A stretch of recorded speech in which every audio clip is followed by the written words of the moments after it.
In a world overrun with an infinite amount of multiverses, originating from a plethora of sources, four longtime friends band together to try to make sense of it all and present it to an audience in an easy-to-digest podcast. This is Geeking Off the Page. Greetings, geeks. This is a supplemental episode of Geeking Off the Page with Trevor and Mike. Between the two of us, we have half a brain. That much? Wow, we're doing good. Hey, let's just rub some brain cells together if we've got that many. All right, so this is the day after Christmas for those who are keeping count, which would be the 26th. Boxing Day in Canada for those who really keep count. Lazy Americans that just don't keep count. They don't keep their boxes. They don't. They just fold them up and recycle them. Anyways, so we were, we do have a podcast coming out eventually from later on this week because there is stuff coming out. We have the Book of Boba Fett coming out. At the end of this month, we have Cobra Kai season 4. So there's stuff coming, people. We will have stuff to talk about. But in the meantime, Christmas just happened for those who were paying attention.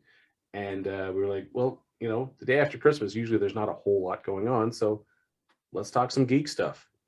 So here we are. And since that's what we do, here we are. That's all we do. Unfortunately, we're not joined by Troy or Gavin at this moment. So they may get maybe edited in later or may not. Who knows? So away we go. So we are in the midst of trying to discuss what is our topic we're talking about tonight. We have a couple to choose from. We could even be talking about Cobra Kai seasons 1, 2, and 3 in anticipation of 4. But Mike, what would you like to talk about tonight? Let's start off with Cobra Kai. Normally we talk about things that are coming out or that we've been watching before we get into the heavy topics. And you've been watching Cobra Kai. We've been on a marathon ever since Naruto finished, after we got through all 700 or 1,000 or however many episodes of that. We got back to Cobra Kai. This is the show that is currently the family's favorite live action television series. And so we wanted to get ourselves all hyped up. And for a rewatch, it holds up. I'd have to agree with 100%. I mean, it's a good enough show, and each of the episodes are good. If you could just randomly pick an episode and feel like you're not missing out on something by the time the episode ends. Each episode is a nice little slice of story, and then they all kind of fill in to make it, like, by the end of a season, all these little stories have merged together into one giant great story. So yeah, it's something I am enjoying a lot of. And we got to the party late on this one, because originally it was released on YouTube as that, like the premium or whatever they called it back then. Right. And it's kind of like, oh, everybody's remaking these 80s things. Everyone's trying to cash in on the Stranger Things hype. Everyone's looking for a new way to relaunch old properties. Like, Karate Kid. I mean, they've had a bunch of bad movies. Do we really need another one? Like, Will Smith tried to do that, and that sucked. I wasn't excited. But then the trailer for season 2 came out with the Cruel Summer song and showed the high school fights and the stuff with the kids. Like, whoa, this looks something beyond what I was expecting. And so, I think I'm going to give this a try. Showed it in front of the family and everybody was hooked right away. So we blasted through the first 2 seasons. Everybody was hyped for season 3. When that one came out, again, hyped again, bring back characters from Karate Kid 2 and story elements from Karate Kid 3 and tying it all up together into this big epic universe of a story. Like, Lucasfilm has to look at this on how to do sequels. Like, and basically anybody who wants to do a continuation story should be looking at Cobra Kai, because they are able to make all the characters sympathetic. They're able to extend the story. They're able to properly predict where characters should end up. The fact Daniel LaRusso is work at a car dealership, or he owns his own car dealership. Like, I didn't see that coming, but it makes sense with the way the story was played out in the original movies. So we've been completely hyped. Like, what do you think, Trevor? How did your family react? So I'd heard about it just before it came out, and so I even signed up for YouTube, like YouTube Red or Premium, or it was Red first and then Premium. And my wife and I watched it. And initially I was kind of like, is this going to be, I mean, I was ready to hit the cancel button on the subscription, like, so I wasn't giving it, I wasn't expecting a lot. I was like, okay, this is being done on YouTube. How could it be? And then when I saw that, like, it's all the original actors are coming back, and I was like, okay. I mean, I had not recently, but I had seen the episode of, or the YouTube video for the song Johnny Sweep the Leg, and they'd gotten, the actors, and I was like, oh, that's awesome. And the fact that the very first episode starts with the All Valley tournament, and they used archival footage that they never cut into the original film, so you had different camera angles. Yeah. And I was like, wow, that's kind of awesome. And then we jump forward 34 years, what the characters are now. They're the actors are aged properly. And yeah, we see that, Johnny's struggling. He was the rich kid who seemingly had it all. And now Daniel, running his own dealership, he's the one that has it all. And it was the sequence that made me realize this is actually going to be fun to watch was when we're first really introduced to Johnny and Miguel interacting at the convenience store. And Johnny's like, after a crappy day of work, and he called told the woman to stop bitching at him, and she blew up, and he pretty much loses his job. And so he buys like a slice of like convenience store pizza, and he's sitting on the hood of his car, and he's eating his pizza. And Miguel goes in, he gets hassled by the guys, and they shove him in the car. He's like, hey, watch the car. And, we're going to do anything about it, old man. And they get in his face. And when he does that first kick, it wasn't the fact that he kicked that caught my attention, was the fact of his reaction of, like, when you do a high kick like that and you haven't stretched, especially for a long time, and your hamstrings pull like that. And the fact that, he goes, grabs his hamstrings, he's like, oh God. And I was like, that's kind of what really happens. That's why you unless you've stretched out, you don't go swinging your leg high, because it really, really hurts, not just your opponent, but you as well. And I was like, they've taken this into account. They've done some basically they've done their homework on the writing. Mm-hmm. And so we do the second, he at the end, he decides to reopen Cobra Kai. And I remember sitting with my wife, and we binged like the first 5 episodes. And they're like, well, okay, we got to slow down, because we're going to get to the end of the season like by day 2. It took us to day 3. That's as much as we could control ourselves. And I was like, this is awesome. And I'm like, I hope they pick it up for season 2. And sure enough, YouTube Red had switched to YouTube Premium, because I think the first one came out in like 2018. So so 3 years ago. And I mean, we didn't get it when it first came out. Like, we had signed up like in early 2019, like February, and then announced, in April, season 2. And I was like, oh, well, we'll just have to watch that too. And unfortunately for me, I got ahead of my wife and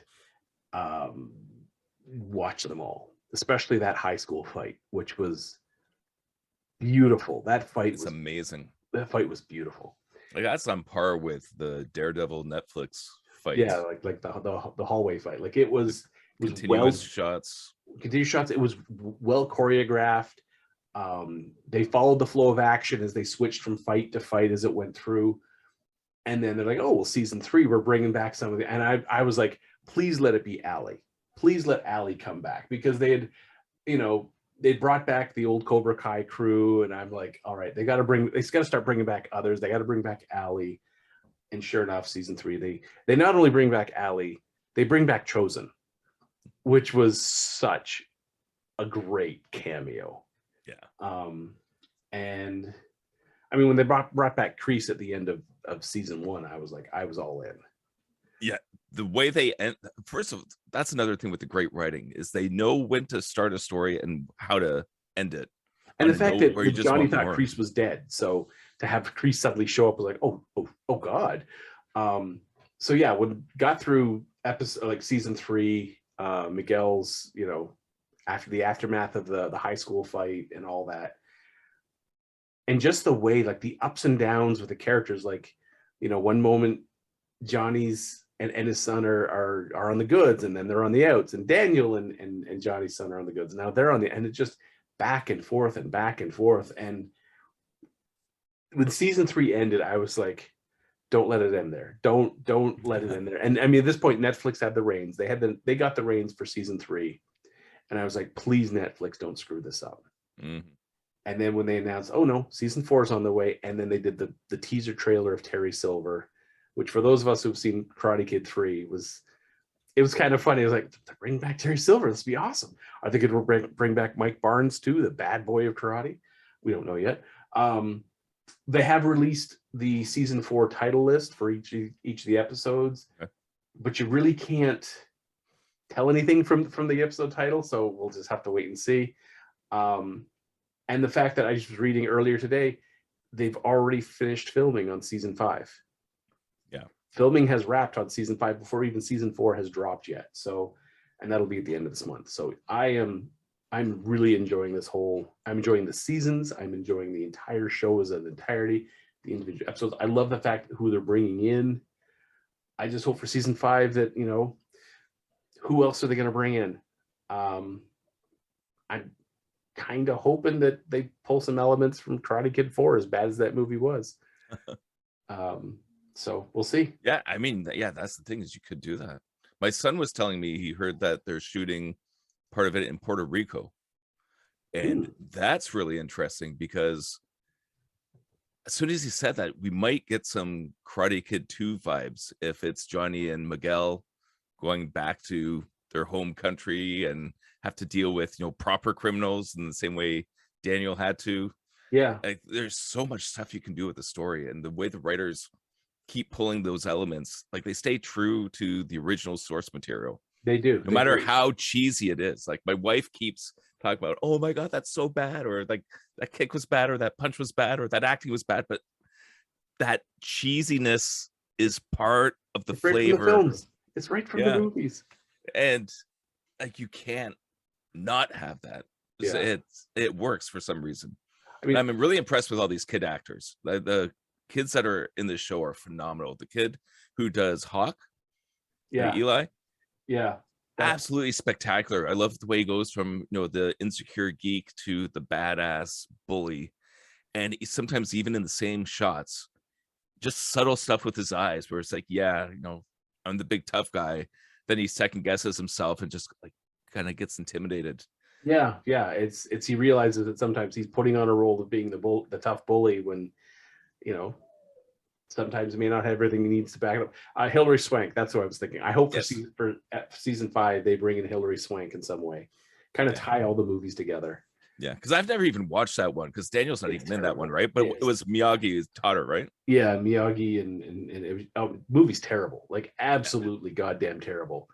But fill it all in, like link all the movies together. Ignore the Kung Fu Kid with Jackie Chan and Jaden Smith, as they should. But yeah, bring in Swank for season 5. Pull it all together. It'd be great. It'd be great to see like the students of Miyagi. So, Daniel, even Chosen show up again, and Hilary Swank's character. It'd be great. We'll just have to see how season 4 pans out. The one thing I was thinking, because all these kids are getting older, because the Hill Valley tournament is under 18. Yeah, the All Valley. So we're getting to the point where all the kids that are the main characters are going to be too old to compete in it. Mm-hmm. But we do still have the young kids, and we do have the other elements in the same way, like Karate Kid 2. Yeah. Well, I'm sure as much as, with most tournaments, if you have like the Valley under 18, there's probably a Valley over 18, or just like the Valley karate championships or tournaments. So they can still compete. There's got to be something. So, yeah. So we're all looking forward to that. I am. Now, unfortunately, it drops New Year's Eve. I can't promise being able to watch all the episodes, or some of the episodes, or maybe even a episode day of. I may have to wait until the first or second to squeak in a couple of episodes, but I will try. I will do what I can. Yeah, my family's already 100% committed to at least getting one episode in before we do the big party. Yeah, I said I'll try. Thing is like my wife just informed me there's another season of Letterkenny I have to watch, so I got to do that because one of the gifts I got is so Letterkenny is doing a live show around the country, and my one of my gifts this year was tickets to see Letterkenny live. So I have to get caught up on the most recent season. So that's also now on my list of things to watch. Plus, I'm seeing that the week after I see the week before I see Jim Gaffigan. So it's going to be a banner year so far. This is a great way to start the year off. Some Karate Kid, some Boba Fett, Jim Gaffigan, and Letterkenny. I like the combination. Bring on 2022. Yes, absolutely. It's not going to be like the shell shock that 2021 was. You're like, is 2020 over yet? Yeah. So I'm initially, if someone had said, "Oh, we're going to do a continuation series based on an old movie," I'd be like, sure. You think you can do it? Yeah. So far, Cobra Kai has got me a believer. I'm willing to. If someone says, "Oh, we're going to take a such and such show," like we're going to take the Dukes of Hazzard, or we're going to take, God, what else? Something from the 80s, and we're going to The Fall Guy. Yeah, take the Fall Guy, and we're going to, do an update. I'd be like, okay, let's see what you got. The Last Starfighter, bring it on. Let's see it. Yeah. Which I kind of honestly, The Last Starfighter, I would enjoy seeing a sequel or even a sequel series of it because I enjoyed that movie as a kid. Same. Yeah. And go ahead. Go ahead. Oh, Cobra Kai. Again, because it's such a masterclass on how to do it right. At this point, anytime, like if I was to ever think about doing any sort of next generation story, I'd be studying every single thing they did here, where you respect the source material, you keep the essence of it the same, you project where things should end up, and then you have an actual compelling story to tell. Like it's not just a reboot or a rehash. Exactly. Like the nice thing is they are. You can tell the writers have watched the Karate Kid movies many, many times and figured out how things work and why they work. And as you said, take it, say, okay, that was then. What would happen in the intervening years, and where do we start from there? That has ties back, the 34 years back, but without just rehashing or basically like rechewing the same food. Yeah. Give us something fresh, but at the same time, something that links us back to what we knew. Yeah. And what they do with the archival footage, like you were talking about, every time they get into a fight or something, and you get the flashback to what happened 35 years ago and how it relates to the current scene. Like they play with that in a way that's really captivating. Yeah. Whereas other times it's just, hey, remember this cool thing? Look, we're doing it again. Remember that cool thing? We're doing it again. It's like, no, this actually means something. Yeah, they use the archive footage as a way of connecting, but not in a meaningless way. Like when Daniel first stepped into Cobra Kai again, and the flashback of him from the first movie stepping into Cobra Kai. So we can see his emotional hesitancy of stepping back into a place where, he was so ill abused. Mm-hmm. And so that's why I'm kind of looking forward to this season with Terry Silver, because he and Daniel have a very rough history. Yeah. So it'll be nice to see how they use those flashbacks to, how has Daniel coped since then, or has he? Mm-hmm. He refound the balance by doing the kata with Mr. Miyagi, but there's still some trauma there, when you go face to face with Terry Silver. So, and I love the line of Silver in the trailer. It's like, "You've always had a little Cobra Kai in you." Yeah, it's such great. Did you see the sneak peek where they're showing the training?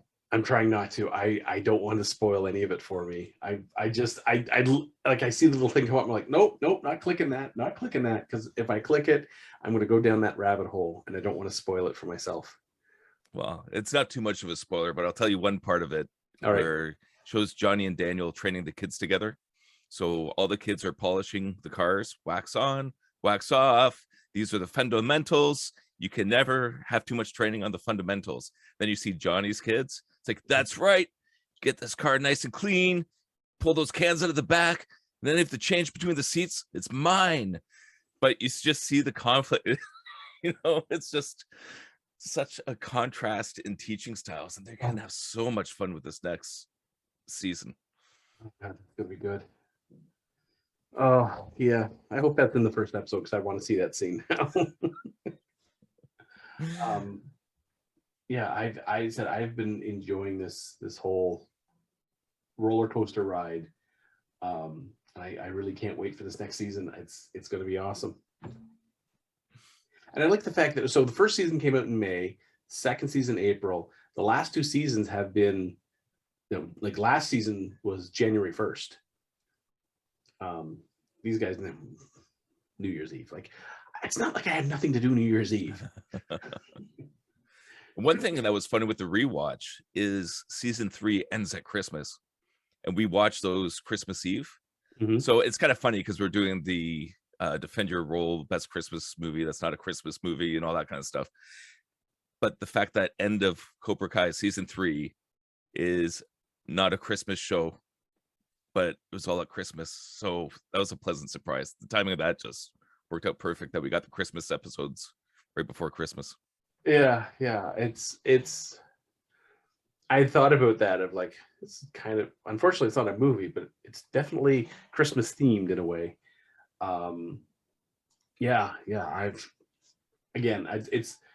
It feels like, it's the 26th, so it's what, 5 days away. Right now it feels like a lifetime because I just want to start one. I mean, I know like we got a couple days before Book of Boba Fett, so that's Wednesday. That'll keep me sated for a day. And then Thursday in limbo, and then Friday. So yeah. And then just like, how do I explain it to the kids? You've got the advantage. Your kids are all older enough to, want to sit down and watch this with you. And oh yeah. It's going to be tougher for me to explain all this to the kids. So, well, I'm sure your kids would love it since you guys. It's the karate you guys do, right? Is it karate or Taekwondo? Taekwondo. Yeah. But so the fact that they're all into that, like, I'm sure they'd get a kick out of it. Some of it, at least, yeah. I'd hope. Who knows? Maybe by the time they do season 6, I'll get Josie hooked onto it, and we'll go from there. We'll just power watch through it. Yeah. So, do you want to switch gears and sure tackle a different subject? Sure. Let's push in the clutch, change gear, and let it go. All right. So what's up next? What's this? Oh, okay. Just looking at another message from Troy. He wants us to do a show and tell for Christmas. I don't know. Can I drag my camera all through the house? Probably not. Okay, let's see. All right. I'm not taking it. We'll see. All right. So what gear do you want to shift to? I mean, I could just start up something and have you riff off it, or vice versa. Yeah, throw something out there. Let's see what you got. All right. So yesterday, as part of the evening of Christmas Day, I was over at my brother-in-law's place, and they threw on the movie Encanto. It just came out on Disney Plus. It's been out in theaters for a while, but it got dropped onto Disney Plus on Christmas Eve. So I caught most of it. But what did strike me is Disney animated features are becoming, in terms of style, indistinguishable from Pixar. Now, when Disney acquired Pixar back in 2006, or was that Marvel? Anyway, when they bought Pixar, Lasseter was made head of Disney Animation. But still at that point, Pixar films and Disney films, Disney animated films, the 3D stuff, they still felt differently. There was a different aesthetic for the films. Yeah. You could put two films side by side and go, well, that was made by Pixar, that was made by Disney Animation. They moved differently. They were lit differently. The way the characters were designed was different. and even the storytelling was different. Mm-hmm. Now that, you know, the two are getting, you know, closer and closer and synergetic together, when I was watching Encanto last night, I was like, this is very difficult to separate it as being Disney and not Pixar. Just like Luca was very much hard to separate it as a Pixar sort of film as opposed to a Disney film. Yeah. And some of that stems from, so Pixar always had a habit of, they would do their little short films as a testing bed for new technology, new software, new hardware, new styles, new techniques. Yeah. And then that would then be used as part of their, you know, they would use whatever that new technique was into whatever the next movie they were playing. And so Pixar films were always on the cutting edge in terms of a technique that, you know, a layman would be like, yeah, that's fine. But as an animator or 3D artist, you'd be like, holy crap, how'd they do that? Yeah. And do it so convincingly. And then you'd watch the short and you're like, so this is where they kind of tested out the technology, you know, be it the plug-in or whatnot. And then you'd see its application in the bigger film. You're like, oh, that's great. And as I said, there was always just a difference in style, storytelling, character design, character animation, environments, lighting, rendering. It all just had a different feel. But the last 4 or 5 films are interchangeable. And I don't know if that's a good thing. I wish there was still that split between a Pixar movie and a Disney animated movie. Because I think when they get so close together, they're blurring that line. It's like, then why bother have 2 companies? Yep. And this is what my kind of, now that Disney has acquired Fox and all the Fox assets, I'm like, ugh. That's why I kind of enjoy watching non-Disney films, like animated films, like, you know, stuff from Illumination or the Warner Brothers stuff, because it does feel different. The way that they like the characters, the way they move the characters, the storylines, it's not all just a Disney production sort of thing. So as I'm watching Encanto, it's a gorgeous looking film, but it's starting to get almost like that Disney like thumbprint across the center of the screen of like, it's all that same stamp. And I just, it's a stamp, not, in my opinion, not for the better. Yeah. Because it's true, they don't have an identity anymore. It's just part of this big Disney melting pot. Like we were talking about The Bad Guys the other week, and that's a movie that has a very unique animation style. Like you can look at that, it's something that's completely different. Same as the Spider-Man Into the Multiverse. Mm-hmm. That, again, very distinct, and it stands out from everything else. I definitely agree with the merging of the Disney and Pixar, where you can't tell which one's which anymore. I kind of understand. It's like, hey, Pixar's making all these great movies. We want to make our movies look like that. And now Pixar's bought by Disney. It's like, oh, well, it has to be this style. But because they're so close together, it's kind of like, yeah, you've seen it before. But so what would you do different? If it was like, for me, I would say Disney needs 2D animation still. Yes. I mean, I would say lean into the whole princess fairy tale archetypes, all those kind of classical stories. It doesn't have to be that, but it should be that genre. Let Pixar be the more out there, bonkers, Incredibles, Ratatouille. Yeah, kind of thing. I would say like Disney should be leaning into the whole princess genre. So like I'm just going through the list here. So Disney's 3D films, after they stopped really doing 2D stuff, you've got Tangled, you got Wreck-It Ralph, Frozen, Big Hero 6, Zootopia, Moana, Ralph Again, Frozen 2, Raya, and now Encanto. In terms of princesses, you've got Tangled, Frozen, Moana, and then like Frozen 2 and stuff like that. So basically 3 major Disney princess films. On the Pixar side, you know, so they that was what year? Tangled came out 2010. So 2010 was Toy Story 3, and then we get Cars 2, Brave, which is kind of more of a Disney princess movie. Yep. Then we get and then we get a whole lot of like sequels and stuff. So we get Monster University, you get Inside Out, and The Good Dinosaur, and then we get sequel of, we get Finding Dory and Cars 3, Coco, which was a nice turn, but then we go back to Sequel City where we get Incredibles 2 and Toy Story, Onward, which was nice, Soul, which was them trying to be a little bit more experimental, and then Luca. So they're kind of going back to that more experimental movie storytelling. But the problem is like from, I don't know, Onward, Soul, and Luca all share that similar style. They're now almost like they're kind of compromising their style to match Disney, and at the same time Disney's kind of raising up to match that style. So now it's a very much a unified style. When it's like they've got to be separate. Like Pixar's, they had all their strengths right up until like 2009. From Toy Story right through Up, every film had a very distinct look to it. And it didn't have sequels. Didn't have sequels. Well, I mean, they had one. They had Toy Story 2 was their third film.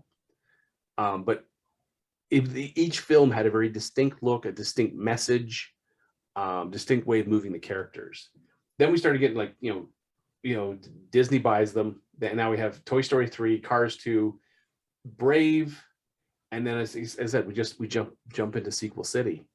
Let's just keep churning out the sequels and making money. I mean, and they did. They made a lot of money, and now they have upcoming. They have Turning Red, and then Lightyear. Those are their next two upcoming films. And I'm not really excited for either.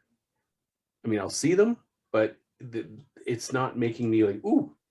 Whereas Disney has Strange World, and then one that has yet to be announced, but is currently, it's being released in 2 years, in 2023. So, yeah, it's just I wish they had stayed separate. Like because Disney was always had this really strong storytelling. That's harkened all the way back to Walt himself. They always prided themselves on storytelling, whereas Pixar was innovative. Yeah. Like when I compare the two, when Toy Story came out in 95, it caught Disney completely flat-footed because Disney at that point was doing like Pocahontas and The Hunchback. Had nothing to even throw at them. The best they could do, 3D wise, is what they did. Chicken Little in 2005. That was their first fire back at Pixar. Meanwhile, Pixar had just released The Incredibles. Yeah, Chicken Little didn't really. And then Disney releases Chicken Little, and Pixar fires back with Cars. Yeah. Non-human characters that kids fell in love with and whatnot. And it was just, I've got Mr. Incredible up there on the bookshelf, and I've probably got Cars around here somewhere.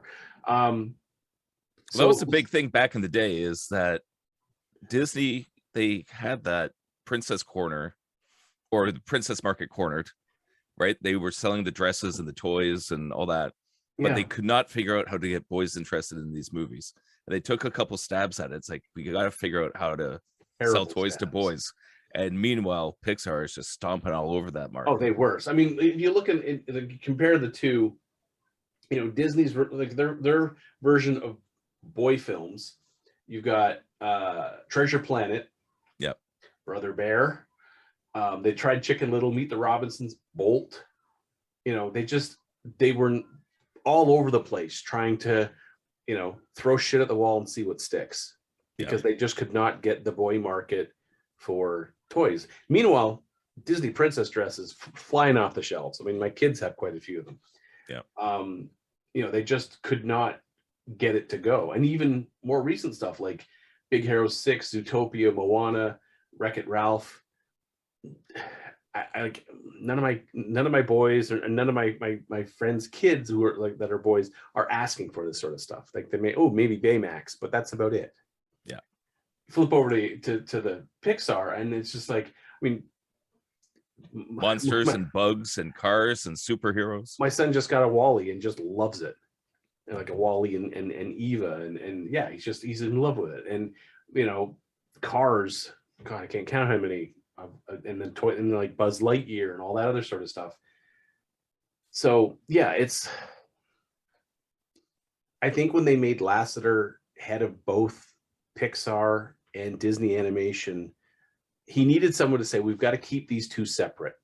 Yeah. We just can't throw everybody under the same roof, and it's just not going to work. They should, honestly, in my opinion, they should have kept Disney. They should have, with Disney Animation, is all right. We're leaning hard into the Tinkerbell and Disney princesses and all that sort of stuff. We're going to corner the girl market. Yeah. And with Pixar, let's keep going and cornering the boy market. Either way, all the money's going to the same place at the end of the day. Yeah. But now it just feels like they're like watching Encanto. I can't see a lot of merchandising tie-in, and it's definitely not going to draw in boys. I mean, this Encanto honestly would have worked better as a Disney animated film, you know, empowering girls, getting girls excited to be, you know, being kick-ass girls. And even one of the characters is touted as having the biggest biceps because she's super strong. And I'm like, that is perfect for the girls. You know, let them know they can be strong, and it's great. It's fine. We encourage it. But it was just like, you know, last three have been Frozen 2, Raya, and Encanto, all three strong female protagonists. And it's like, you know, that's great. You know, it's under the Disney banner, but then Pixar's kind of like, you're letting Pixar flounder while you have the other one strong. It's like, let both be strong, but it just feels like if Disney's on the rise, Pixar's on the fall, and vice versa. Like, I think Pixar's first slip up was The Good Dinosaur. I didn't even see that one. It was not a good film. It just, I mean, my son Fred will watch this because it's dinosaurs. That's his only draw to it. He'll watch Disney dinosaurs. And, you know, The Good Dinosaur was just not a good film. But by that point, they were stuck in the middle of, you know, sequel hell. You know, how many sequels has they've done? So you got Toy Story 2, and then you got Toy Story 3, Monsters University, Cars 3, Cars 2, Incredibles 2, Toy Story 4. I mean, that's 7 sequels. They've only done 24 films. That's almost a third of their films are a sequel in some form or another. That's ridiculous. Yeah. Pixar should be the one churning out the original ideas. If it's a really great idea, then have Disney Animation Studios do the sequel, or some, maybe even a joint venture sort of thing. But it just, yeah, I see this stuff and I'm just like, oh, like I think Wreck-It Ralph should have been done by Pixar. I agree. I think it's an amazing movie and I absolutely loved it. Yeah. But it's definitely in that Pixar wheelhouse of what they should be doing. I think like Big Hero 6, that should have been a Pixar film. Yep. On the flip side, Brave should definitely have been 100% a Disney film. Luca should have been a Disney film. Coco should have been a Disney film. Yeah. Because that's telling more of, like, you know, it's the heartwarming tales that basically Disney specializes in. So yeah, this is this crossover of, I don't know if they're sharing personnel or because the people at the top are all the same. I think that's where it's kind of falling apart. That's why, like, you know, when they, you know, the bad guys or even Minions 2, I'm more excited to see those because they're going to look and feel different than stuff being churned out by Disney / Pixar, which is, in my mind now these days, it's the same. It's the exact same. It doesn't matter whose logo's on it. It looks the same. It feels the same. Yeah. And I think it's absolute madness that they're not doing 2D, because I know they say, oh, people aren't interested in 2D animation movies. It's absolute bullshit because, again, we just watched 1,000 episodes of Naruto. Mm-hmm. You know, that's 2D animation right there. It's everybody's absolute favorite show that we've watched in the last year. Yeah. And Disney's missing out on that. Like, why not? Like even blending 2D and 3D together. Like they did kind of it in that short Paperman. Oh, yeah. They could have, I mean, Into the Spider-Man, Into the Spider-Verse showed that you can blend 2D and 3D together and create an incredible look. Mm-hmm. And that movie's success is a shining example. And that's what Disney's legacy is pushing the boundaries for animation technology. And like 2D animation, Yeah. right? Like all the way to Steamboat Willie, to Snow White, to Sound, Fantasia. color, the multiplane camera, all that stuff. Yeah, and so to give up on that legacy is mind-boggling to me. Yeah, what was Disney's last hand animated? Home on the Range, 2004. That's their last. Wow. No, sorry, Princess and the Frog. Princess and the Frog, 2009. That was their last hand animated film, and it's tragic. That's the case. Or was Winnie the Pooh hand animated? The most recent one, 2011. I don't know. I can't remember. I think it might have been. But I mean, and what did that one do in the? They made $50 million in the box office. It cost them $30 million to make it. Princess and the Frog cost 105, made 270. So that was Princess and the Frog was basically their last 2D animated success, and that was what 12 years ago. That's, to me, that's a shame. Like, you've got so much traditional animation legacy that you're just letting languish. Yeah. So, yeah. Oh. Yeah. So that's my rant. Yeah. I guess that leaves an opening for anybody else that wants to start their own animation studio. Yeah, absolutely. But bring it back. But the other thing is I mean, there's been attempts. I mean, I know when Disney announced that they were switching to 3D only, was it Roy Disney Jr. started Legacy Animation, hired a bunch of the animators at Disney that got the axe because they couldn't switch to 3D. Oh, okay. I think that's what the story was. I don't remember all that.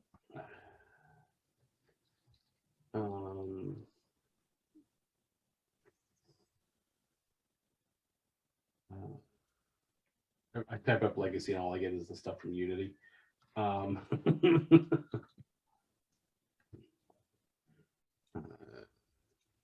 Disney Junior.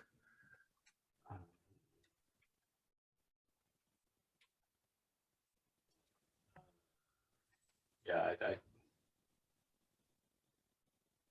doesn't say. But I know there was people trying to revitalize Disney animation, because there was a fair number of people when they went to 3D that didn't make the transition.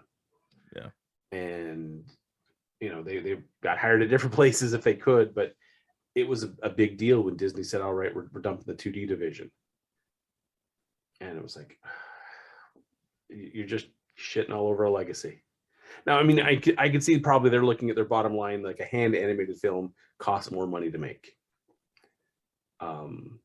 Because a 3D animated film, once you buy all the equipment and you get the people trained, your cost then comes down. Whereas hand animated films, paper ain't cheap, and it's really hard to reuse it, so it's a lot of recycling, and I can see it's it. at the point now where you can animate 2D on a Cintiq. Yeah, I mean, I do it all the time. Yeah, so there's no real excuse. The technology is there to do anything. Like, you don't have to be printing it off on cells and hand painting everything anymore. So, oh God, thank God. Oh, I have to keep telling my kids that, because again, they're getting all interested in animation, and I'm saying how you don't really need to go to school to learn animation anymore. Like, all the resources are online. The technology is in your pocket. You don't need that. And they were asking, well, why did you go, Dad? Well, back in our day, you didn't have the internet access. Yeah, we had to shoot it on film. Like, you needed the equipment to do it properly. Things have completely changed since then. Yeah, I mean, it's imagine what we'd have done if we'd had this technology back in '92. It's mind-boggling. Yeah. What almost 30 years has done. And it's shocking for me to say almost 30 years, but I'm realizing, yeah, it's like 29 years ago. Yeah. Walked through the doors at Sheridan College for the first time. And yeah, it's like things would have been so much easier, honestly, if we could have just, you had a Cintiq that you're, drawing on instead of countless. I mean, I remember when I was after third year and I was getting ready to move, stacks upon stacks of newsprint of life drawing, and then boxes and boxes of animation paper. Yeah. My fourth year, Even boxes of film. Yeah, my third year film was 4 minutes, and I mean, you realize that's like, with all the extra drawings and the backgrounds, it was like well over 6,000 drawings. That's a lot of paper. Yeah. And so I mean, I remember years later, people are like, did you ever save drawings from your film? I'm like, I had one or two that I saved, but for the most part, a lot of it just got recycled, because that's a lot of weight to be dragging around from place to place. And especially as animators, until you get married, you have to be mobile. You have to go to the job, be it in Montreal or Ottawa or Toronto or Vancouver or LA or Florida. You go where the job is. Yep. Until you get your reputation well established, work does not come to you at your house to be done. I mean, COVID aside, but yeah, it was rarely a case that they come knocking on your door and said, I'll tell you what, we'll get you the stuff you need. You do it right here. It's you come to us if you want to work. There were the few people like Charlie Bonifacio who could get away with that, where they would come to him and say, you can work from home. Yeah, but no, otherwise again, they're going where the job is. Had the skill, had the reputation, could make that call. Person starting out. Yeah, I mean, I remember when we were first day of animation, when we were sitting in the big auditorium, and I mean, after the speech of look to your left, look to your right, count 5 people, only one of you 5 or one of you 6 will make it, will graduate. Yeah. And they were right. I remember when I graduated thinking, counting the number of people who graduated at the end of third year, like they were right on the money. Like they were, it was 1 in 6 from our starting year to who graduated was 1 in 6. And that's shocking. Yeah, considering that's something that's changed in recent times. They just let everybody go through and just kind of collect the tuition. Oh, well, I mean, nowadays the tuition is ridiculous. Like, do you remember what we paid back then? Yeah. $2,000 for the whole year.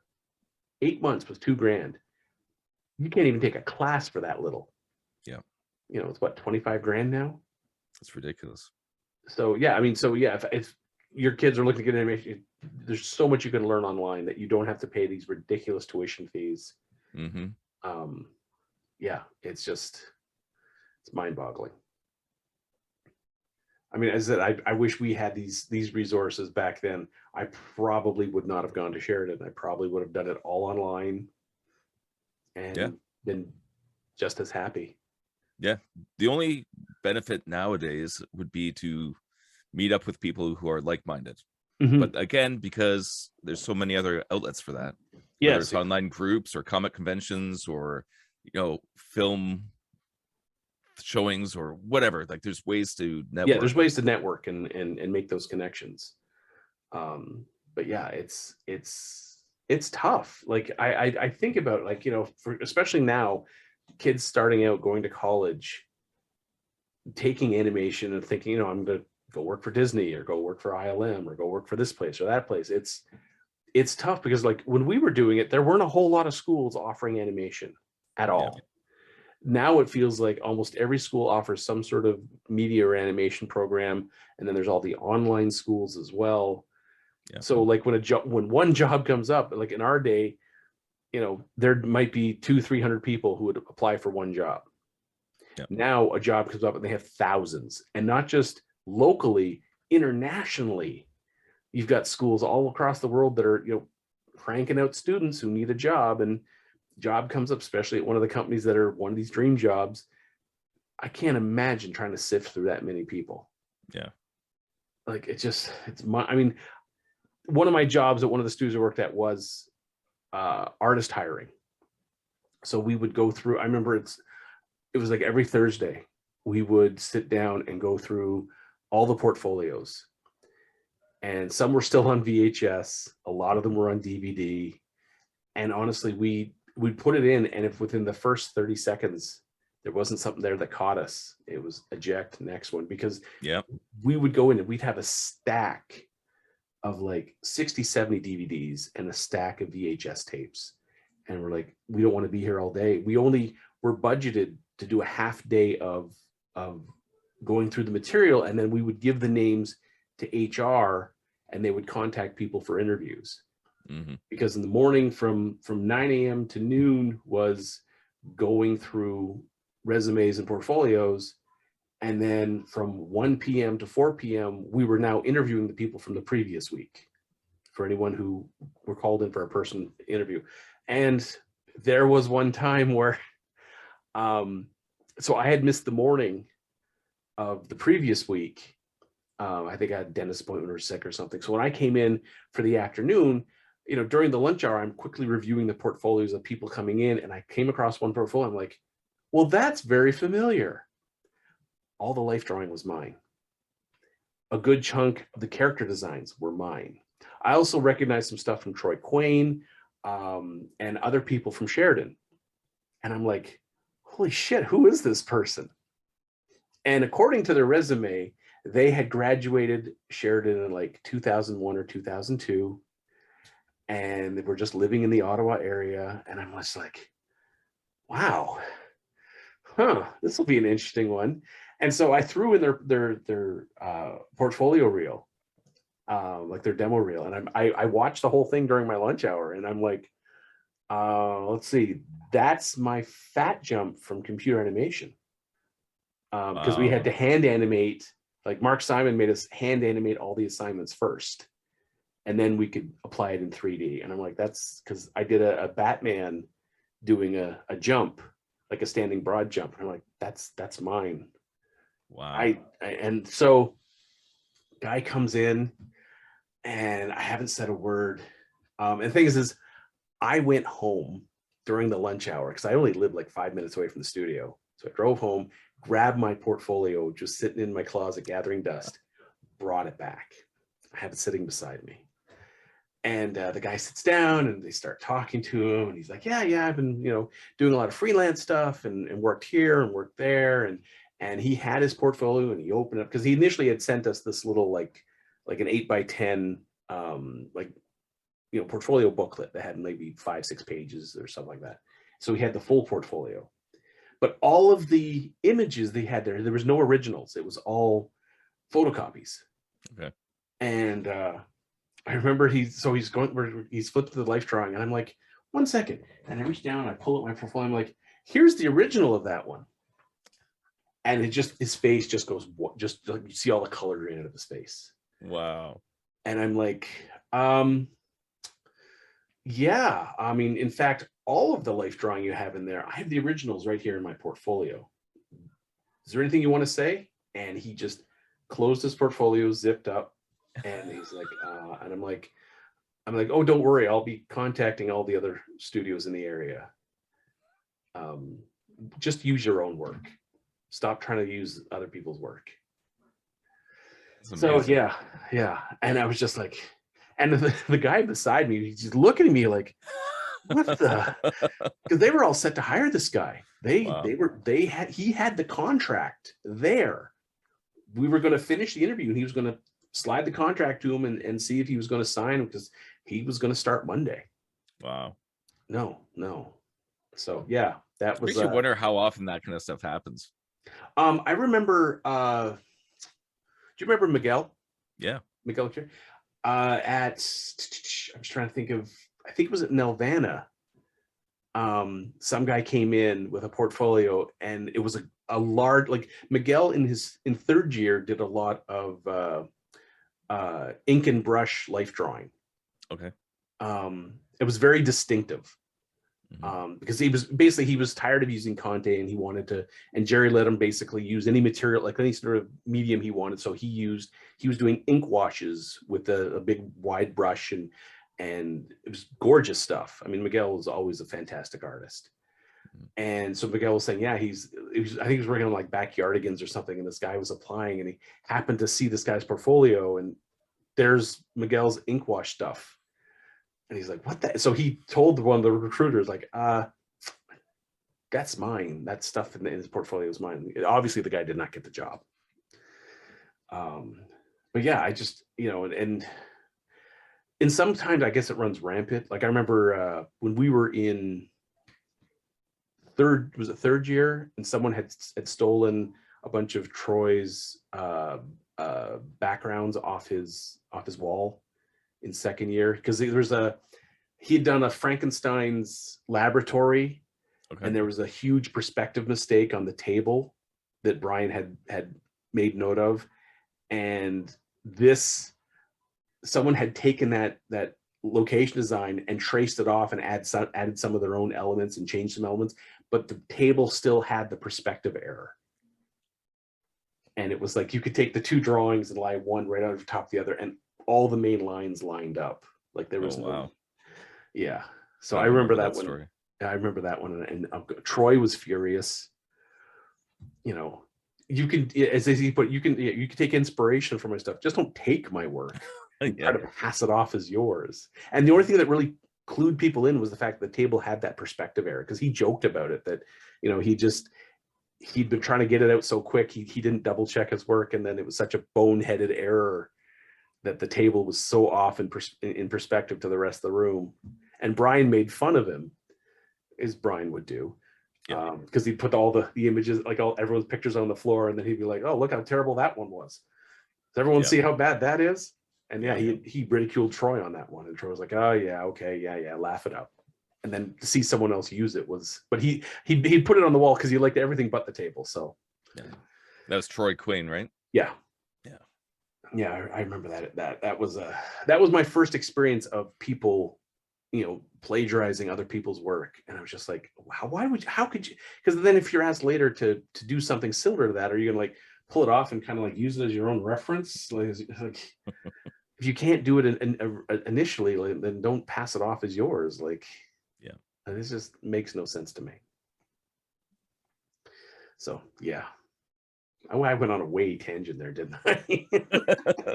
That was a tangent. We were off-roading for a while. Oh wow, I can't even see the road anymore. Sometimes it's fun to get into the weeds. Oh, weeds were a while back.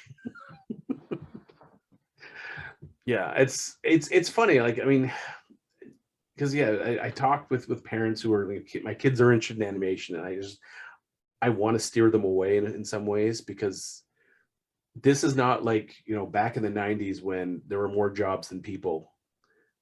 These days there's so many people and so few jobs, and but I want people to enjoy the medium as well. Like, I told one kid that I was teaching, he was like, he really wants to get in animation. I'm like, honestly, make it a hobby. You've got other skills, other marketable skills, that make that your career. But if you love this, the second you do it as a career, you're going to hate it. You are going to despise animation, because when you have to work ridiculous hours, like, you know, when you put in 100+ hours in a week and you're doing that like several weeks in a row, you're going to despise it. You're going to hate it, and you'll go through burnout, and you don't want to come back. And it's tough. It's not an easy industry. It's not a forgiving industry, because the thing is, for most studio owners, if an artist burns out, they have a countless number of other people who are ready to take that seat. So I went through burnout, and it wasn't fun to come out on the other side. And the way I was treated by the studio when it happened, it was like, it was eye-opening just how invaluable you are to some of these studios. They don't care, because they know they can always replace you. You are not irreplaceable. There was a comment that I'd heard a producer say, how animators are like light bulbs. When they burn out, you just replace them. It's like, oh, that's cruel. And I made sure I never worked for that person. And that's one thing that they don't teach people, which they should. If you are going to go into animation, picking the job is almost as important as getting good at the art. Yes. Because you want to be somewhere where it's exciting, you can enjoy it. But there's so many jobs where it's just this steady decline. It's a spiral to the bottom. You're just going down this downward spiral into oblivion, where you just get washed up and used and underappreciated. And it's not like a lot of industries where there's a payoff. Like, if you're an actor, you can get residual money from that for the rest of your life. But No, until I got into games, no, they don't care. Yeah, they don't. They don't. They just throw you away when they're done with you. So yeah, they honestly do. Like when I burned out, I was probably pulling, as I said, 80 to 100 hours a week, easy. And there was like a 3-week stretch where I didn't go home. I didn't see my apartment. Luckily, my roommate at the time was feeding my cat, because I just, I phoned him up and I'm like, I'm not coming home tonight. Can you make sure Trouble gets food, because I can't be there? And that went for 3 weeks, because again, it was the producer had promised the client something that we were struggling to deliver on a deadline that was near impossible. And it's just, we had 20 plus machines running. I had renders running throughout the nights. I was sleeping on a makeshift cot under my desk when I was sleeping. The associate producer was bringing in food for us, because I wasn't the only one there. There was like 11 of us doing this, just trying to crank out effects, trying to crank out animation. And at the end of the 3 weeks, and I remember, because we were told to diligently log all our hours. And so I logged every hour. And I remember looking at the timesheet at the end of the 3 weeks, and I was like, that's 133 hours. There's 168 hours in a week. Wow. And, we got it in, we submitted it. It went to the optical printers for printing. And I went home, and it was a Saturday. I didn't even know what day it was. Went home, slept for 17, 18 hours, got up, showered, had to go to the grocery store because I had no food. Most of the food I had already spoiled. So got all that sort of stuff. Went in Monday, and they're like, oh, it's a lighter schedule for the week, because we're kind of like recovering. So it was a lot of like organizing files, because they wanted files shipped, so that if they needed to open up a scene, they would have the scene files and stuff, because the company we're doing it for owned all the assets. Okay. And on Friday, I was like, oh, this is going to be a really good paycheck. And I got the paycheck, and there was 0 overtime on the paycheck. It was like my standard rate. And I'm like, what's going on? And all of us were like, our check seems very light. Like very, very light. Like we had all put in almost 300 hours in 3 weeks, as opposed to 120 hours that you would normally put in over 3 weeks. Yeah. And the owner was like, yeah, we didn't budget for the overtime. And we're like, uh-huh. He's like, so I'm not going to pay you the overtime. And I was like, uh-huh. And 2 of the artists quit right there on the spot. And then the very next day, I think that was like 10 in the morning on the Friday. By noon, there was a lawyer there for these 2 guys. Because our contract stated that if we worked over 50 hours a week, we were paid overtime. Okay. And yeah, he refused to pay. And I think it was about a week later I quit. And by the end of the week after, the entire staff quit. Wow. I mean, it was not an insubstantial amount of money that he owed people. He just didn't care. He honestly didn't care. We quit. He just hired the next crew right in. And and then so I moved to Ottawa. I was living in Montreal at the time. I moved to Ottawa like 2 days later, just packed up all my shit and moved. Got a job there. And then I found out one of my coworkers who had worked with me in Montreal dropped a dime because about half of the computers are running illegal software. He did not have enough software licenses for all the machines. So he had the head tech just loading cracked versions on all the machines. Oh, wow. And so one of our other animators was pissed. And so there was a number that you could call. And it was like a $25,000 fine for every piece of illegal software. Oh, geez. And the render farm was 22 machines, plus all the individual workstations. And there's, Softimage, Photoshop, a couple other programs, Lightwave. All illegal. I think he had licenses for soft. I think he had 5 licenses for Softimage. Okay. But not 35 licenses for Softimage. Right. So yeah. For And some reason, I'm Softimage, not surprised this was in Montreal. yeah, and Sounds like a Montreal story. Yeah. So, and he had no licenses for Photoshop, not a single one, nor Premiere, or After Effects, or any of that. So yeah, he didn't last much longer. I was in Ottawa when one of my friends who had worked with me called me up and said, "Yeah, the studio's closed. There's the because he's on his cell phone reading it to me. He's like, I'm translating it from French, but it's basically like the sheriff's office has the studio's closed. There's chains on the door. There's a padlock. All the stuff's locked inside." Yeah. So I was like, oh well, good thing all my stuff's out of there. Yeah. So yeah, but yeah, he didn't care. He honestly, if someone burned out, but the next day there was someone new sitting in that chair. He just that was that total. They're like light bulbs. Burn out, put a new one in. Don't care. So yeah, not a happy time. Life as an animator. Again, that's where it's like, if anybody's going to get into this business, you really have to navigate that. I encourage, if someone wants to get into animation, start it as a hobby first, learn as a hobby. There's plenty of free programs. There's plenty of tutorials available. You can find people to give feedback, and increase your skill that way. And I've seen enough people who throw stuff on YouTube, and you can get a following going, or sometimes you can throw stuff on YouTube and get yourself a job. Yeah.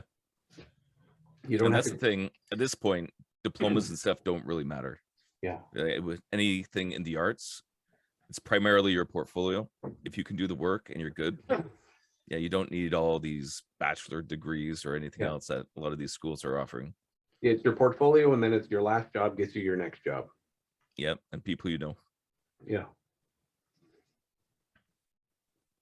Which is funny. I mean, they never really tell you that in school, that it's the people you're going to meet that are going to help you get your next job.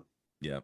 So that's the thing, is so much of it is timing, right? Like you have to be good, but if they're not hiring, you're not getting a job. Like if those seats are filled, good luck getting in. But it's when, we're starting up this new project, we need 20 more people, and it's the people it's like, hey, what are you doing? There's this thing starting over here. Yeah, countless times that one of the studio owners will be around. He's like, we just got a new contract. We're gonna need another 10 people.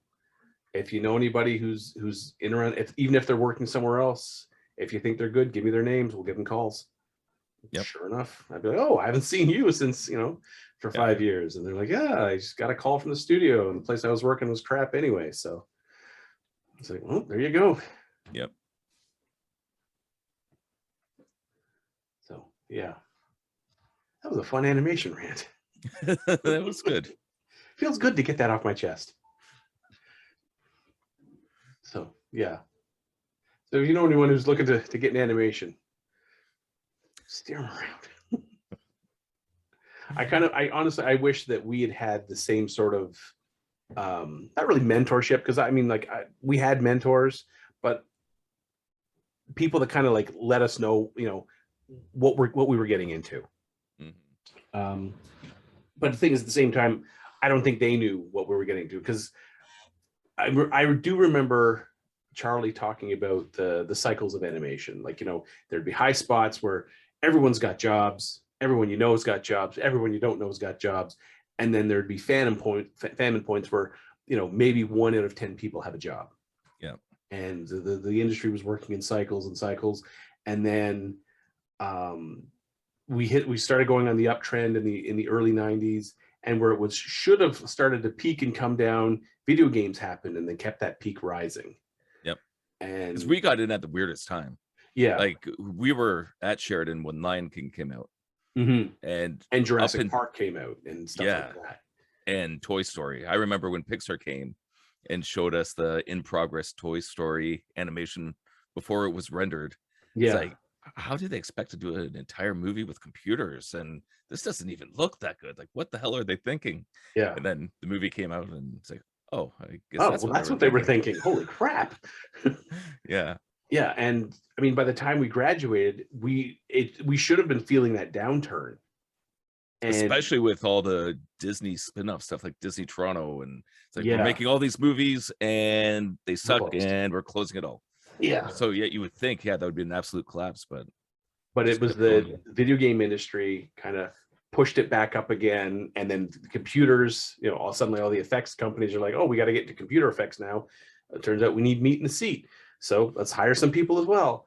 And that kind of buoyed it up again. But when it crashed, in some respects, it crashed hard. Like when Disney said, we're done with 2D. Yeah. That threw a lot of people out of work. And when a bunch of places in Toronto suddenly shut down, and Ottawa and Montreal, you know, I remember I had friends still living in Montreal when like two of the studios there crashed, like just gone the very next day. And Ubisoft was like, we can't handle this many people. We're taking maybe 3 of you, and the rest. And I remember then suddenly it was a big flood of people moving into Ottawa from Montreal, and I was like, oh Okay. shit. And that was right around the time that like Toy Box went belly up, and because they were, you know, didn't have money to pay people's salaries, and they were offering people chocolate in lieu of payment. And yeah, and then so the studios that remained there were like, we can't hire, you know, the 400 plus people that have just showed up in Ottawa, because we also have Algonquin had just finished churning out another graduating class. And yeah, so if you already had a job in Ottawa, which I did at the time, you were lucky. If you didn't, you were screwed, because none of the studios in the area, they just didn't have the physical space to bring in more people, and there weren't contracts that require that many people. So it was like, all right, you tried Montreal, you just tried Ottawa, try Toronto, and if that doesn't work, fly to Vancouver. That's your only advice. Or maybe go to Halifax and see if there's something there. So yeah, that was when the famine started again, and people started leaving the industry in droves, finding other jobs to do. And I honestly don't think things have recovered since then, because the problem is then you had all these other schools starting up animation programs, and then you had the online schools starting up, and there was never that situation where there were more jobs than people available. Yeah.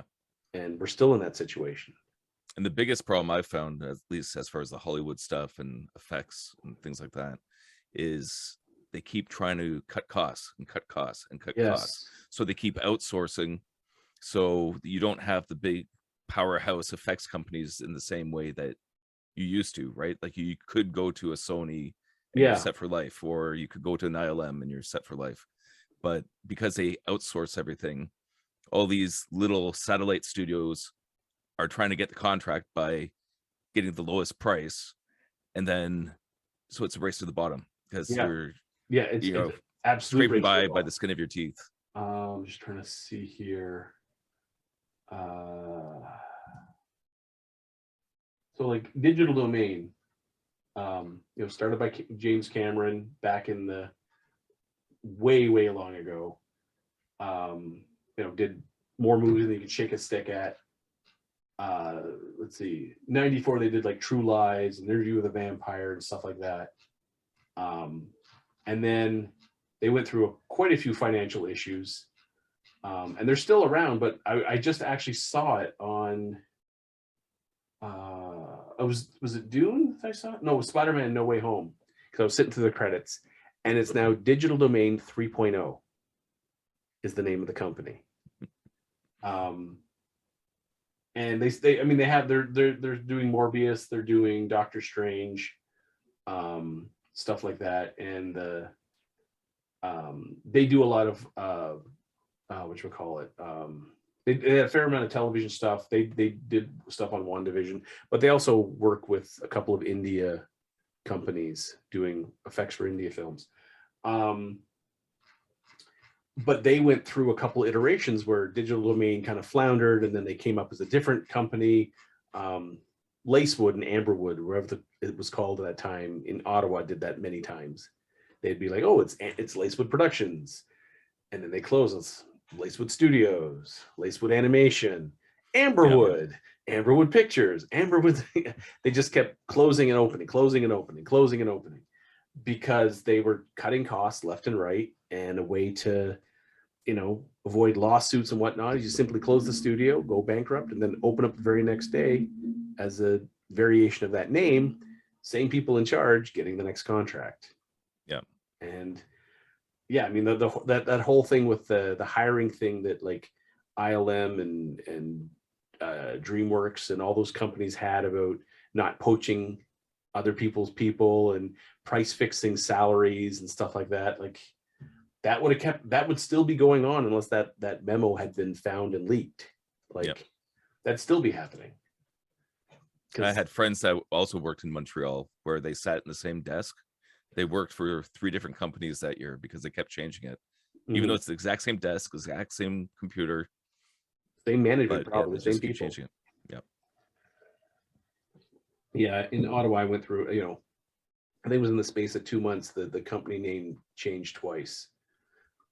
And all it is I remember, going in, they come by like on a Wednesday, could you sign this contract? And I'm like, I'm already under contract. I mean, well, we've changed the company name, so we have to update all the contracts with a new company name. I'm like, all right, so I'll read through it, and still the same contract, and sign it off.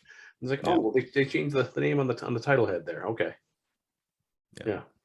But yeah, I'm still in the same seat, still using the same computer. It's the way they protect themselves financially. But yeah, they're all, I mean, animation studios are always looking at a way to save a dollar, be it outsource or downsize or all that other fun colloquial terms.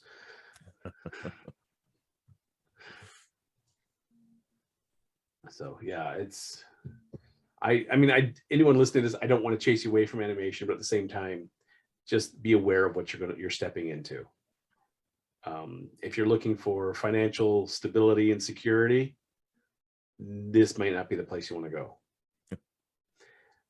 If you want to guarantee, buy a refrigerator. But even then, that doesn't last that long. But yeah, I had a great guidance counselor in high school. When I got hurt playing football and kind of all my plans had to change, didn't know what I wanted to do. The guidance counselor was, he gave me this great piece of advice. He's like, write down 3 things you like to do. And I was like, all right. And I think the first one I put was woodworking. Second one was drawing. And then I have no idea what the third one was. He's like, all right, first one. And I was like, okay, well, what job can I get doing woodworking? He's like, that's not what you're going to use as a job. I'm like, but you had me write down the 3 things. He's like, no, that first one is going to be your hobby, because if you do it as a job, you're going to hate it.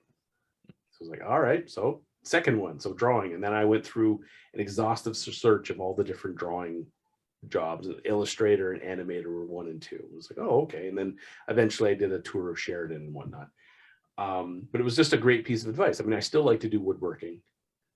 If I had to do it as a job, I would probably be bald and very angry because I've not that there's anything wrong with that. Not anything wrong, but I probably would have pulled out all my hair and just been, crushing beers and being the angriest person alive. So that was a great piece of advice. Write down the things you like to do, and that first one stays as your hobby. Don't make it your career, because you'll hate it, and then you'll hate yourself because the thing you love to do is no longer something you love to do. So yeah, it was a great piece of advice. So I've given that advice to students I've had, like online students and in-person students. I'm like, write down 3 things you like to do. And then if they write down drawing as the first thing, I'm like, then that's not the career for you. Which sometimes, the advice doesn't go over well.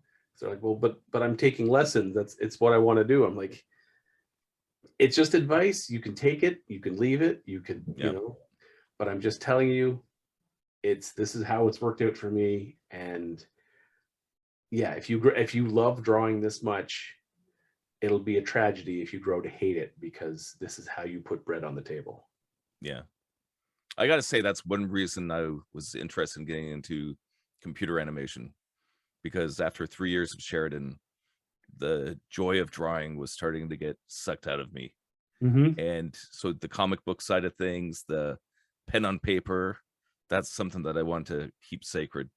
Whereas with computers, it's like, okay, I can be a little more loose with that. I can, Yeah. not be so attached. For me, when I went through burnout, I mean, I was doing all CG.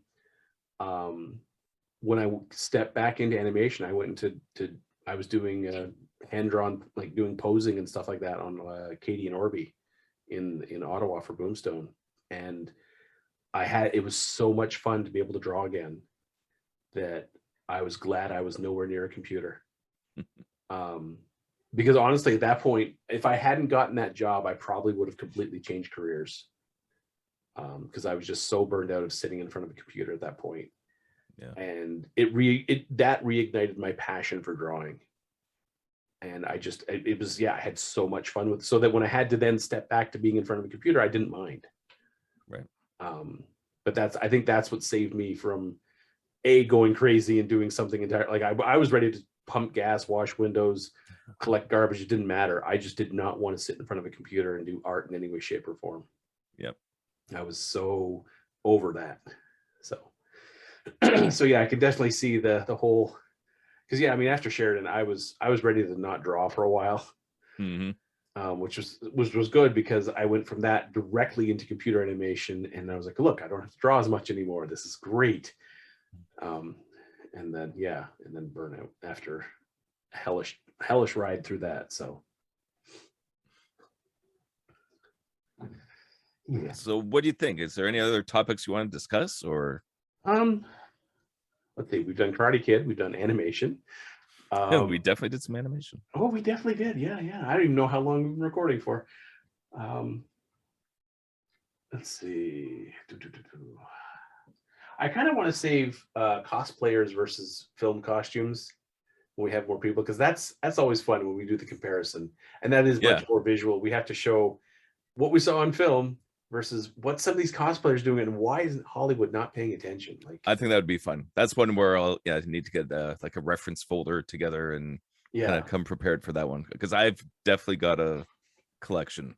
That's been a hobby of mine for the last 8 years or so, where there's so many bad movies and bad costume designs. It's like, what the hell are they thinking? That I just started collecting them. Like every time I see a cosplayer do it right, it's like, okay, save that one, save that one, save that one. So yeah, that would be a fun one to do with the other two guys. I'm going to do this very just quickly. If this is someone doing Batman right, I mean, holy shit, look at that. Yeah. That is Batman done right. And just that's Apocalypse done right. Yeah. How did we get this piece of garbage when this is possible? Exactly. And if you go back to the Batman, because I know that's one picture I have in my folder, that one bottom right screen, where he's actually got the colors right. Like it's the dark blue and the gray and the yellow. Like that's the Batman I want to see in a movie. But I mean, that looks like it's like right out of the animated series. Like, yeah, it's the thing is that to me, Batman's mask should, the identity of the person inside Bruce Wayne, you shouldn't be able to go, oh, well, that's Ben Affleck, or that's so and so. Like you wouldn't be able to, because the way like the chin and the way the face is, and the whited out eyes. You need the whited out eyes. You can't tell who's in that suit. This is the shit they should be doing. Why aren't they doing it? Because they hire a big name actor and you need the face recognition, even though it defeats the purpose of a superhero. But the things is, like, Tom Holland's Spider-Man, Deadpool, they can do the white eyes and do it effectively. Oh, Deadpool's a perfect example. I think that's the first one where they actually committed to the white eyes. The white eyes and the eyes, like in the expression moving. I mean, it worked fine. It worked really well. And you're like, why do we keep seeing Batman with just like mascara around his eyes? Right. And even the newest one that's coming out, when he takes the mask off, you can see the black around, and it's just like, oh god. Yeah. Could we stop doing that? Just give him the white eye, like the. Yeah. Because the thing is, just that image of like, you have the darkened hallway, and then you just start to make out the silhouette of those eyes. And as they step forward, you see the silhouette of the cowl, and then you're like, oh shit. Yeah. Things about to go down. It's the kind of thing you don't have to explain it. Like Deadpool doesn't explain it. Why he has white eyes on his mask. It just works. It looks cool. That's the way it should be. It should. It's just, So yeah, I'm looking forward then to that particular discussion because I have a folder. I just have to get the basic point counterpoint images. Yeah. I'll do it in Photoshop so both images come up at the same time. Because I think that's going to be a fun one. Let's see, movies that shouldn't have been made. There's so many on that list. Yeah, that movies that just going all year. Yeah, it's just. I mean, movies that there was no point to make this movie. It wasn't necessary. Yeah. Matrix 4 is a prime example. Mm-hmm. Actually, that might as well be part of the coming attractions. Yeah, trailer for this movie shouldn't have been made. Yeah, it's honestly, if you haven't seen Matrix 4 yet, don't, because you're just wasting 2 hours. You could pick lint out of your belly button for 2 hours and get more accomplished. You come out of that 2 hours thinking, I have really done something good with my time. I regret seeing that film. It's one of the few films I can say that I regret seeing it. There was really nothing redeeming about it. Nothing. Yeah. And again, it fits that topic perfectly. It's a film that just shouldn't have been made. It was just, there's no need for it. None whatsoever. Yeah, and that's a contrast. Okay, pulling it back to Cobra Kai, right? Stuff that needed to be made and or could have been made. And Matrix, you could have done something. Like you could have had a compelling story, like some reason to and they didn't tell it. Yeah. The only thing I could say is maybe it was Lana Wachowski just giving a middle finger to Warner Brothers and making sure that they can't do a 5th movie. That's about the only thing I could say that movie was. Just a giant middle finger to say, you're never making a 5th. Fuck you. That's about the only thing I can think of why that movie was done the way it was done, or why it was done. Yeah. I mean, the fact that I think I could have come up with a better plot line while dropping my kids off at daycare.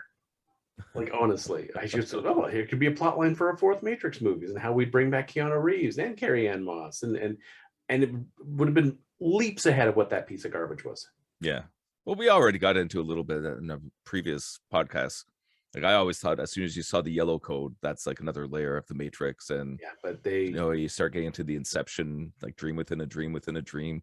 I mean, when I seen that thing where they maybe it was different factions of AI battling each other, and they're like, well, let's resurrect Neo and throw him at the other guys and see if he can do to them what he did to us. And they didn't even do that. Yeah.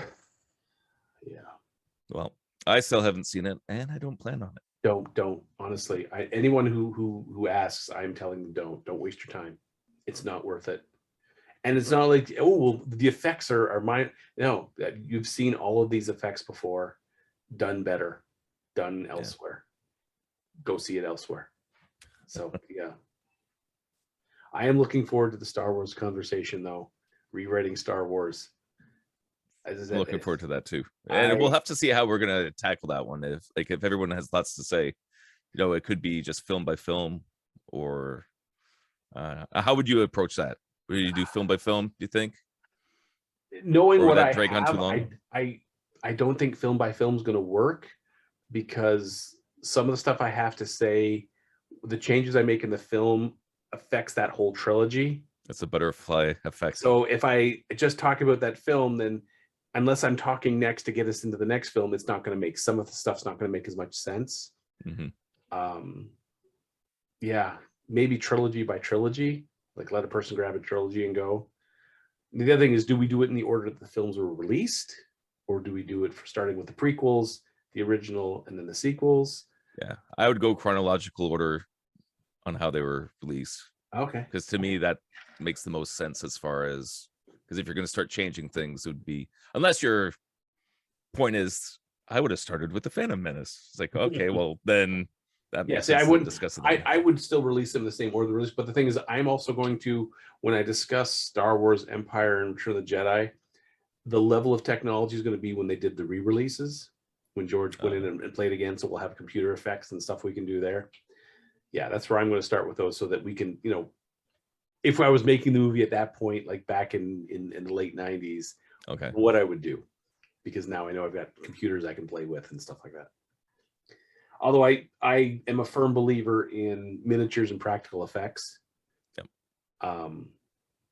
Yeah, I think that was the route to go. Use the computers to enhance the miniatures and practical effects, not be the effect. Right. I had the misfortune of seeing the sequel / prequel / remake of The Thing. It was an interesting story. And then I also found out later that they had done all of the creature effects practically first. Okay. And then digitally wiped it out and then did the creature digitally. And it didn't, not that well done. Wow. And when I watched the movie the first time, I was like, these effects suck. I mean, the original Thing came out a long time ago and the effects look so much better. These are terrible. And then saw a thing like a whole featurette where they, oh yeah, we had made these full size creature effects and filmed them. And then they went back and initially were going to digitally touch them up and make them better, and then ended up completely replacing them. They could have just filmed all the scenes on plate shots and then just slipped in the digital monster sort of thing. It was just like, that's why it looks so crappy. Okay, well, live and learn, I guess. Movies that shouldn't have been made. Yeah. It went from a movie that sounded interesting to a movie that shouldn't have been made. I'll have a list for that when we do that topic. Well, I'm sure. List me? Never. That's kind of that list could get so long. Oh God, yes, it could. That could actually be like a weekly feature. Honestly, it's like everybody come to the table with one that should not be made. Yes, this week, almost like what we did before of like books, that inspired us. We could do and this week on films that shouldn't be made. Michael, tell us what films should not have been made. That would be a fun one. I honestly, I'm enjoying where this podcast is going with the different ideas we're coming up with, different topics. I love this top 10 that we're currently doing. Because exploring why these films are important to us, I think it's made me go. I mean, Christmas Eve, Mary and I, while we were wrapping, watched Raiders. So, because Mary was like, well, should we put a movie on? I'm like, okay. She's like, how about Raiders? I'm like, absolutely. I'd love to watch Raiders again. Well, actually, okay, here's a little fun conversation bit then. Since it's end of year and a little retrospective, since we've been doing this throughout 2021, because I agree doing the top 10 thing is fun because it makes you kind of sort your list, see what you like, what has changed you, I guess, in life. Like, what's the stuff that sticks with you? So that's a fun segment. But overall, through the year, like, what are the things that have stood out doing this podcast? Oh God. I really liked seeing everyone's take on the box office showdown, because there were a couple of surprises there where people were voting different ways. I mean, a lot of it was, I was pretty much sure which way people were voting, but then there was a couple of surprises. Yeah. Which was really nice. I was actually surprised how much we voted the same in that. There was a couple where I was sure it was going to be split down the middle. Yeah, there was a couple. We were pretty much on the same page for most of it. Yeah, most of it we were on the same page. It was only until we got towards the end that things were starting to shift one way or the other. I think Black Panther was the first one that started having a little bit of a riff where. Yeah. Changed. I think also when people are talking about stuff they're watching, sometimes it inspires me to go and watch some of that if I can manage the time. It's I said I've watched I'd say I've watched probably at least 40 episodes of Naruto so far. I mean, I wish I had time. I'd be binging that thing like there's no tomorrow, but I just honestly, there's days I just can't find the time. I really can't. But there's days I'm like, wait a minute, I got 20 minutes. Let's pop an episode on. I've got a few of those series that people have raved about that. It's like, it's bookmarked. It's like, That's on the list, but yeah, I haven't got around to it. Yeah, and the tough part is that sometimes I'm going through. It's like, have I seen that one yet? Because the list refreshes, and so it like the ones that are normally like off colored, meaning you've already selected that one once, they're all like gone. I'm like, shit, where was I? So I've had to make like digital post-it notes. And so when I finished episode, I'll write the episode number in. It's like, okay. So like, all right, I'm there. And this is, all right, there's the next one. Okay, let's go. And I also have to check like which episodes are filler that I can skip. Yeah. And because, I don't have time to get through 1,000 episodes. Yeah. I honestly don't know how you and your family got through them again. I really don't. Like, I'm like, I can't spend that much time. Oh, with us, it just became the family show. Like that was the thing. Everybody's done their work, done their school, done the dishes, done dinner. Everybody just gets together and just watch a couple episodes. Like, right. So that became the family ritual. That was for almost a year. We watched practically nothing except Naruto. Oh God. Yeah. I don't know if I could do that for a whole year. Because my daily schedule, like in a single week, there's like Tuesday, Thursday, Friday is a wash. Monday, Wednesday, depending on, and a lot of it is also Mare's schedule. So, if she's on call or she has meetings after work or stuff like that, some days she doesn't get home until real late. And if she's on service that week, sometimes she doesn't get home till 8 o'clock at night. So I'm like putting boys to bed, I'm getting the girls ready, making sure their homework's done, all that other stuff. And by the time, all the kids are in bed, I'm like, I can take that sigh of relief. I'm like, I'm exhausted. I don't think I can bring enough mental energy to watch a show and retain enough of it to get something out of it. So, yeah, I'm kind of looking forward to when they get a little older and get some of this stuff they can do on their own. Like Fred's finally potty trained. So it's awesome. Now we got to work on Harrison. I mean, Harrison's 2 weeks away from being 2, so he's already started the temper tantrums. We're looking forward to being able to do the timeouts. As sad as that sounds, I'm looking forward to timeouts. So hopefully when no means no and effectively works. Right. It's sad that that's a milestone I'm eagerly awaiting. So I deep in the pit of my stomach, I'm like, by the time I'm finally going to be able to start watching Naruto and Boruto with any sort of intensity, it's going to be like 1,800 episodes or something stupid like that. And I'm like, well, okay, here we go. Strap in. Just put the seatbelt on. Make sure I got a drink. Go. So yeah. What about you? What is your favorite parts of the podcast been? Well, the one big thing is just all of us reconnecting again. It's been really interesting. In fact, it was such a long gap, everybody being apart, then coming together. And again, with this whole work from home situation where it's conversations that I would be having at the studio, it's like everyone's separated. So to be able to have all these nerd discussions about movies and games and all that kind of stuff, like I had been missing that for the last year. So that's been a lot of fun.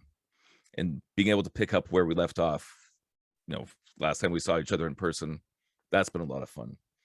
Box Office Showdown was neat. Like, again, when Troy announced we were going to do this as a segment, it's like, just kind of taking top movies and having them battle. Like, I don't know, let's give this a try. But a very pleasant surprise. So that whole segment, and that's why I like the idea of doing the top 10 and all these other things where you have a chance to present why you like a thing or why you like something over something else, or just rank ordering things.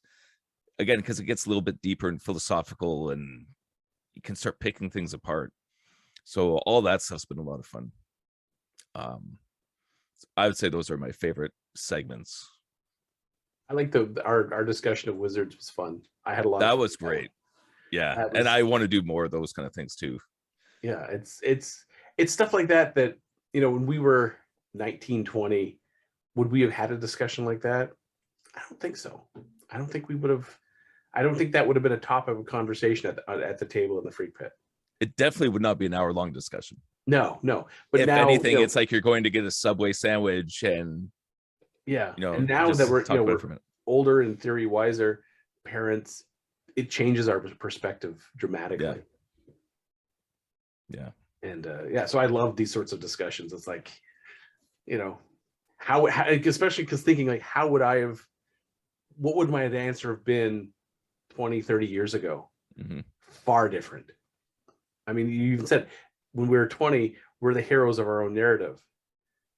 When we're, getting near 50, we're supporting the heroes of someone else's narrative, our kids, our friends, that sort of thing.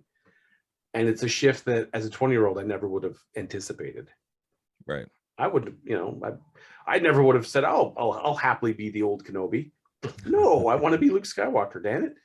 Yeah. Now I'm like, I being Kenobi sounds kind of nice. Sitting in my little hut in Tatooine and sipping blue milk. Yeah. Yeah, I'll let Darth Vader cut me down so that my son can go blow up the Death Star. Sounds good. Come back stronger than before as a ghost. How does that work again? Can I go boo? So yeah, that was such a fun discussion to have, especially leading up to that discussion when I was doing all my research. I was like, I'm having much more fun doing this than I thought I was going to. I'm having a blast. This is awesome. Yeah. So like right now, rewriting Star Wars, I'm having a great time doing this. And I'm coming up with stuff that I know 20-year-old me would have either scoffed at completely or not even thought of. I would have been like, no, of course you wouldn't do something like that. And I'm like, absolutely. Yes, you would do something like that. That's how you fix it. Yeah. Don't slap a Band-Aid over it, rip it out, install new, and fix the damn things. You don't have to slap Band-Aids on it. And this is one I'm really curious to see what Gavin and Troy will have to say for this one. Me too. Because I know me and you will pick it apart, pick it to the bones. But is it going to be just, I like the movie, it's good, leave it? Or is there going to be little bits and pieces? So I don't know. It'll be fun. I hope they're on board for that. Me too. I'm thinking maybe for a next one like this, the Aliens franchise. Because that's one that you have two strong starts with Alien and Aliens, and then it just kind of falls to pieces from then on. Yeah. I don't think I saw any of them after Alien 3. Oh, you didn't see 4? Nope. Don't. Did you see Prometheus? Oh, I did see that. I did see Prometheus. And then Covenant? I didn't see that. And I didn't see Alien versus Predator. Which one? 1, 2, Requiem? All of them? The Predator. Yeah. Yeah, I have lots to say on those. Yeah, like Dark Horse did a really great comic book series. Why haven't you guys done that yet? Exactly. Why do you keep insisting on remaking the wheel as a hexagon? A circle was already given to you. Here's a hint: circle rolls easiest. So yeah. Needless to say, I have lots to say on these sorts of things. Yes. Opinionated me? Never. Who'd have thunk it? Yeah. See, for me, doing this sort of podcast is, it's great to be able to geek out, because if I try to geek out with Mara, eventually she's just like, oh God, and she just can't handle it anymore. And off she goes. Because I will have trivia and other stuff, because, I read voraciously and remember a lot of it. And so like, oh yeah, and this scene, and she's like, I don't want to hear it. I'm like, oh. Yeah. I've had those discussions as well. Yeah, and it hurts when you get shut down so rapidly, and you're like, but I have so much more to say. Luckily, my kids are a little bit interested. My kids are old enough and interested enough. Yeah, yours. The conversations can go a little bit. Yeah, mine just kind of like, and what's this mean? And what's that about? And I'm like, I'd talk to you more, but I can't even show you the movie. Ugh. Yeah. And they just want to talk about My Hero Academia and other things like that. So, yeah. Eventually, one of them's going to jump into movies and share my love of movies and whatnot. So we'll see. We'll see how it goes. Yeah. Fingers crossed. But in the meantime, this podcast is helping with that. So yeah. Absolutely. So we're going to wrap it up there. Yeah, I think we can do that. All right. God, what is it? The Michael wants again? Oh, that's the first. Okay, he wants to do a show and tell later. But this, what I'll do is I'll compile it and then throw it onto Dropbox, and then he can do with it as he wishes. Sounds good. All right. So if you have been listening, if anyone out there has been listening to this, I'm sorry. I'm really sorry, but I don't know how much. I'm not sorry at all. I don't know how much of your time we've wasted. At least an hour, maybe more, maybe an hour and a half. So if you have gotten to the end of this, congratulations. You've won our respect. It's still time spent better than watching The Matrix. Oh, absolutely. You have just done something good with your life. Don't go see The Matrix 4. Especially don't pay for it in theaters. If you do decide to torture yourself with it, HBO Max has it until like the 22nd of January. Find someone who has an HBO Max account and go watch it at their house or borrow their account. Don't even pay for it. Please don't. It's honestly not worth it. It's 100% a movie that never should have been made. Unless, as I said, it's a giant middle finger from Lana to Warner Brothers, then it might be worth watching just to smile and laugh about not keeping that in mind. But honestly, after seeing the movie, it's not worth seeing. It's just, it's garbage. It truly is. It's maybe it put some food on people's tables because it was a job that paid them, but it's not worth seeing. So any time that you've wasted listening to this podcast, at least you saved yourself a couple hours to avoid Matrix 4. There you go. And that's something to grow on. There's our public service announcement. Don't see Matrix 4. Save that time. Listen to us instead. All right. Good night, folks. Good night. And we'll see you later.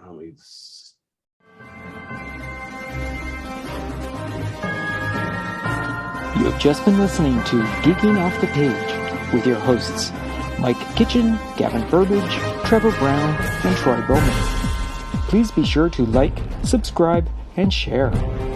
Also, if you could leave us a rating and comment, that would assist in allowing others to find this podcast more easily.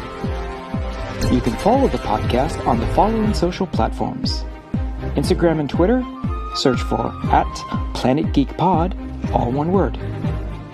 On Facebook, search for Planet Geek Productions. Or you can send us an email to planetgeekpod@gmail.com. Buy the guys a coffee by going to Ko-Fi, ko-fi.com/planetgeekpod. And know that any and all donations will go towards improving all current and future Planet Geek Productions programs. Thank you for listening.